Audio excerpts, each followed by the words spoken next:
اگر ایک بندہ مسلمان نہ ہو لیکن انسانیت کی خدمت کرتا ہو جیسے مدر ٹیریسا، تو آپ کے نزدیک وہ جنت میں جا سکتی ہیں؟ یہ میری بات بہت اچھی طرح سن لیجئے، نہ دنیا میں لوگوں کے کفر اور ایمان کے فیصلے کرنے کا مجھے اختیار ہے، اور نہ قیامت کے بعد جنت اور جہنم کے فیصلے کرنے کا اختیار ہے۔ جنت اور جہنم کس اصول پر ملے گی وہ قرآن نے بیان کر دیا، وہ میں آپ کو بتا سکتا ہوں۔ تو اللہ تعالیٰ نے بہت وضاحت کے ساتھ، یعنی کوئی کسر نہیں چھوڑی، یہ بتایا کہ جس کو میں نے جتنا علم دیا ہے اس کے لحاظ سے قیامت میں معاملہ کروں، جس کو میں نے جتنا علم دیا ہے۔ چنانچہ سورہ اعراف میں دیکھیے کیا کہا ہے، نقل کیا ہے یہ کہ قیامت میں کچھ ایسے لوگ بھی ہوں گے جو کھڑے ہو کر یہ کہیں گے کہ ہمیں تو کسی پیغمبر کا پتہ ہی نہیں تھا، ہی نہیں، معلوم ہی نہیں۔ اور مزید الفاظ یہ ہیں کہ ہمارے آبا، ہمارے باپ اور ہمارے اجداد اور ہمارے پرانے لوگوں کو بھی کوئی پتہ نہیں، ایسی جگہوں پر ہم پیدا ہوئے رہے، تو پروردگار ہمیں آپ کس لیے پکڑ رہے ہیں؟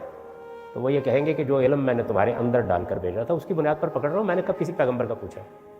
تو اس لیے جتنا جس کا علم ہے، اور مدر ٹریسا کو کتنا علم تھا، آپ کو کتنا علم ہے، میں نہیں جانتا، تو اس لیے اس کا فیصلہ کرنے کا اختیار بھی مجھے نہیں دیا گیا۔ وہ جو دلوں کا حال جانتا ہے وہ فیصلہ کرے گا قیامت میں، اور اس نے یہ کہا ہے کہ میں کھجور کی گٹھلی کے اوپر جو ہلکا سا دھاگا ہوتا ہے اس کے برابر بھی کسی پر ظلم نہیں کروں گا، اطمینان رکھیں۔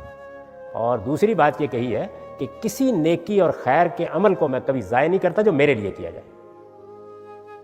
تو آپ جانتے ہیں کہ مدر ٹریسا سے جب یہ پوچھا گیا کہ آپ نے یہ سب انسانیت کی خدمت کے لیے کیا، انہوں نے کہا میں نے اپنے خدا کے لیے کیا۔ یہ ان کا اپنا جواب ہے۔ اس لیے لوگوں کے بارے میں عذرائے کرم فتوے نہ دیا کریں، اس کا فیصلہ اس پروردگار کو کرنے دیجیے۔ قیامت کے دن کیا کہا جا سکتا ہے کہ کتنے ہیں کہ جو اپنے آپ کو مسلمان کہلاتے ہیں وہ دوسری صف میں کھڑے ہوں گے، اور کتنے ہیں کہ جن کو آپ مسلمان نہیں سمجھتے اور وہ کسی دوسری صف میں کھڑے ہوں گے۔ یہ ہماری دنیا کی تقسیم قیامت میں نہیں چلے گی۔